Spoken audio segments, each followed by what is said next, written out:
Hello, healers and health seekers. It's me, Choda. Hi, I just wanted to read a little passage from Medical Medium Life-Changing Foods book. A lot of friends are having a hard time right now. They're just up against it, and myself included. But I'm using the medical medium tools to come back from all the stuff that I'm dealing with, and I take solace in the spiritual information in these books. And there is a passage in Life-Changing Foods that I really wanted to share and dedicate to all of you, all of my beloved community and my friends, and even people I don't know who are struggling and suffering and dealing with stress. That's probably everybody, right? So I am dedicating this to all of us. So the chapter I am reading from in Life-Changing Foods is the section called Adaptation. Move forward with the world around you. And that particular section is on page 17. And the part that I am reading from starts on page 18 under the section called Seeking Assistance. I'm not going to read all of it. I'm trying to keep this video sort of short. I really, really recommend that if you can, to read this book yourself. But I do want to read this part, and then I'm going to read the part about dealing with stress. Okay, so just of the 7 billion people on the planet, 6 billion are lacking the help they need with their well-being. It's not because they don't deserve to thrive. It's not because they've manifested or attracted the wrong life circumstances. It's just chance. The world has gotten to the point where our natural ability to ebb and flow and to maneuver around certain health obstacles has been overridden by counterproductive forces. It's the car tire effect. Innovation has left some gaps. Previously in this chapter, he talked about how technology has moved forward, but we still have rubber tires that can get a puncture just by running over something sharp. So tires have not moved forward. Okay, back to the book. Let me be clear that this is not because God has left us on our own down here. It's human free will that has gotten us to this point. Groupthink and a series of uninspired decisions throughout history have led industries to toil with the materials that are hazardous to our health, and led research to develop high-minded gadgets when it's our foundation that needs attention. Experts, teachers, authorities, and professionals in the healthcare field can't show us the way in this area because they haven't been given the data to teach the human race the most important answers about how to adapt. The higher spirit, the holy source, the universe, the light, angelic forces, whatever language the great divine speaks to you is there. God is looking out for you more than ever before, and connecting to that heavenly benevolence is what will elevate you above the sea of confusion so that you can gain control. To begin with, we need to seek assistance, true assistance from a most unlikely source. The next section is called Dealing with Stress.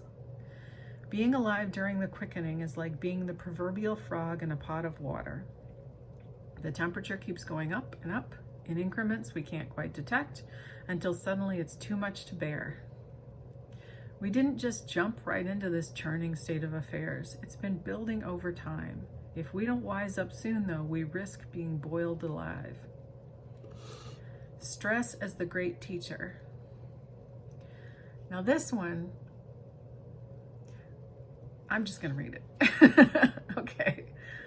A critical step in adapting to our modern world is to stop seeing stress as an adversary. Yes, life these days can be distressing, big time. We have so much to balance constantly, and women especially juggle more jobs and responsibilities than ever before. The pressure to be everything to everyone can be panic-inducing.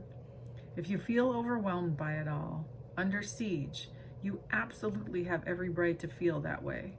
It is 100% valid and real. The only way to protect ourselves from the dangers of our changing world is to change along with it. We have to find a way to cope. It's the only way to stay alive and move forward. Some people de-stress with exercise, which is beyond a doubt beneficial. Others turn to meditation and prayer, which I think are so important that I devoted 2 chapters to the topic of soul and spiritual support in my first book. Still, other people find success by cutting back in areas where they can afford to devote less attention. That's a great approach if you can swing it. Absolutely. Give yourself permission to I'm trying to do quotes, but the book is falling closed. Work smarter, not harder. Now I've lost my place. To back out of plans as needed, to delegate, to nap when your energy is flagging, and not to check off every item on your to-do list. You know, the great thing about chronic illness, obviously this is an aside from the book. I'm not trying to say chronic illness is great, but it's the one thing that I've certainly learned over the years of being chronically ill. One thing it taught me is that I can't check off everything on my to-do list, and my to-do list got real short when I was sick. Like, you know, maybe this week I can take a shower. I don't know. Hopefully that was my to-do list. And as I've healed, my normal changes. So, you know, I can do more. So my to-do list gets bigger. But sometimes I overestimate what I could do, so my to-do list is too big and I can't do it all. Anyway, but the gift, I would say, of chronic illness is really being able to prioritize and going, you know what? Sometimes the house isn't tidy. It might be clean, but not tidy. Like, there might be a bit of clutter. Things might not have the place. We might not be able to put everything away or whatever in a timely fashion, and that is just not the thing that freaks us out. So as long as we, you know, have food, like the priority is getting the healing tools in. That's the priority, not making the house look presentable to others. How many of you can relate? Okay, back to the book. Many of us have tried all of the above, though, and as much as we'd love to cut back on the obligations we have left, it's impossible. We're already not getting to everything we're supposed to, and we can't avoid many of the situations that come our way, nor can we wish them out of existence. It's the way of the world right now. There is a lot to be done. This is where making friends with stress comes in. I don't mean this in a cutesy way, as though it's an easy thing to do. I mean it in all seriousness. This is the grave reality. If we spend each day burning through excess adrenaline, it will take us down. Too much of that corrosive substance running through our bodies will be the end of us. You can learn to counter adrenaline reactions energetically by viewing stress as a messenger. What is the stress telling you? That you're needed on this planet, that you're useful, that you have a purpose. Sorry, do you feel that? Because I feel that. When I read that, I feel that. Like, I connect with that, and I'm just like, okay. If you're stressed out to the max, if you feel up against it, like pressure is coming at you from every direction, then you are on the frontiers of purpose. You have, okay, I'm sorry, I'm trying not to cry because I'm trying to get the words out. Forgive me. I just get really moved by all of this. As you have, if you've ever seen me read a medical medium book before, you know that I can't do it without crying. So, hi, welcome to my channel. Okay, I'm going to try to, okay. If you are stressed out to the max, if you feel up against it, like pressure is coming at you from every direction, then you are on the frontiers of purpose. You have you have a purpose plus.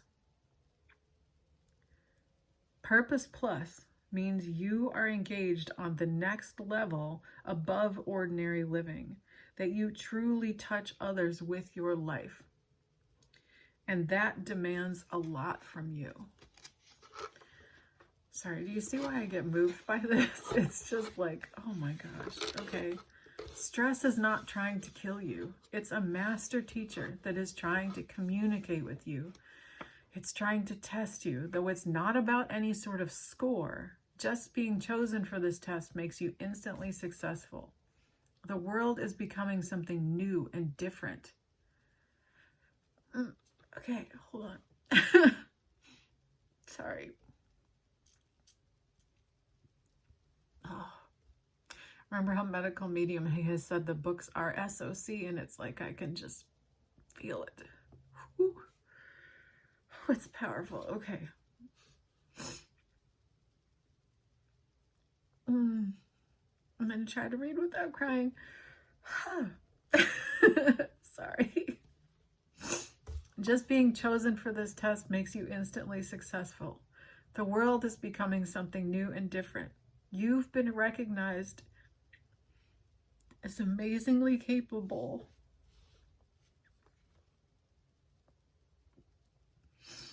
You've been recognized as amazingly capable and a key player in seeing the world through this challenging age of the quickening. We'll only come out on the other side of this era of rebirth if committed people like you learn to recognize stress as an honor and to use it to their advantage. Not easy. Not easy. Did you ever have that teacher in school who really pushed you and often frustrated you? Someone you now look back on as your best teacher? That's what stress is like. Rather than looking at stress as an invader, understand that stress is preparing you to be a master. Say hello to stress. Recognize it as a familiar face, someone you care about, and look it in the eye. Greet stress as your great mentor. Feel almost sorry for stress. After all, you will move past it, rise above it, succeed it. You'll leave it behind. When dealing with stress, it's key to remember this impermanence. No matter what, all things change. Nothing will stay the same. In the moment when stress is pushing you past your capacity, when you feel in dire need of relief, remind yourself that it will not last. Sometimes the storm is long. When stress is there, we can appreciate it. Without stress, where would we be? There would be no challenge to inspire us. With the weather always perfect, food always abundant, love always flowing, we wouldn't have anything to strive for, and life would grow boring. Without stress, we would lose our will, because will is built upon constantly succeeding, rising above, and breaking through to the other side of stress.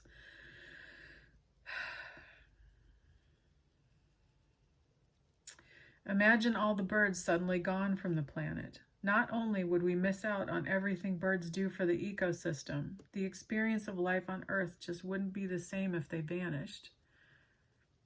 Now, this was written before he released that podcast, and I think he knew.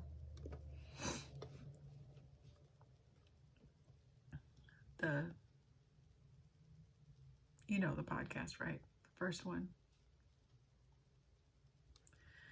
That's how it would be if stress suddenly ceased to exist. If we didn't all have these stresses flitting through our lives, it simply wouldn't be right. If you think about it, stress is just the name we give it in negative circumstances, or what we label as negative circumstances. There are plenty of moments in our lives that we think of as leisure or play that have elements of stress involved. When you're riding your bike on the weekend, giving everything you've got to get to at the top of a hill, that's stress. Only you probably think of it as exhilaration or release if you used to ride your bike on the weekend, or if you have seen someone ride their bike on the weekend. Remember, life-changing foods came out before Everybody was so sick. Or when you first learned to ride a bike, you probably thought of it in terms of the amazing end reward of riding a two-wheeler. So even though it was challenging and technically stressful, you registered the experience as exciting and fun, skinned knees and all. That's true. The point is, stress is natural, because riding a bike when you're young, or at least when you're as old as I am, when you were young, it was freedom. Because suddenly you could go places on your own. The point is, stress is natural. It's always been there, and it's always been a friend. No matter how intense or grave stress feels in a given moment, we have to remember not to fear it. We hear the term stress management a lot. The issue with this concept is that managing stress can feel like one more job to do and one more thing to feel bad about. So many people already walk around feeling inadequate for not being able to keep up with every single detail of their lives. On top of that, they're supposed to feel like they have one more task to manage the way they're managing it all. Staying sane is less about managing stress and more about interacting with it. Instead of trying to fight against stress, communicate with it.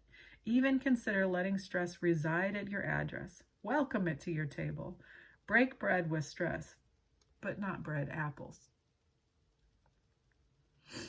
Have a smoothie with stress. I'm sorry. The reason I have to read this chapter over and over is because it's hard. It's hard making friends with stress, and I have to remind myself of this a lot. Okay. Eat apples with stress. Okay, break bread with stress. Acknowledge it as you drink your warm bowl of soup with stress beside you. There we go, healing broth. Offering it honor and respect as though it's a coach who has moved in to get you into prime shape. If you're used to getting physical symptoms such as tight muscles from stress, politely ask stress instead to zero in on those problem areas like a masseuse and send them the message that it's time to let go and work for you, because they're needed to help you fulfill your purpose plus. There is one boundary you need to set with stress: bedtime. When you retire for the night, that's when you tell stress you're locked out. No matter what's occurring in your life, you get to shut off your thoughts about it all when you shut off the light. This is when you call the angels in and create your sanctuary for the night, so you can navigate your dreams and be cleansed of difficult emotions that cropped up during the day. You need and deserve your rest. The approach of seeing stress as a messenger, friend, teacher, mentor, body worker, and coach makes stress less stressful. It is a powerful technique to help us grow and adapt to the challenges of our time. Welcome, Pendleton. I no longer can see the book, but thank you for joining me. And now I can't see the book. Okay, I'm almost done, Pendleton. I'm almost done. Nope. Okay. I've lost my place and everything.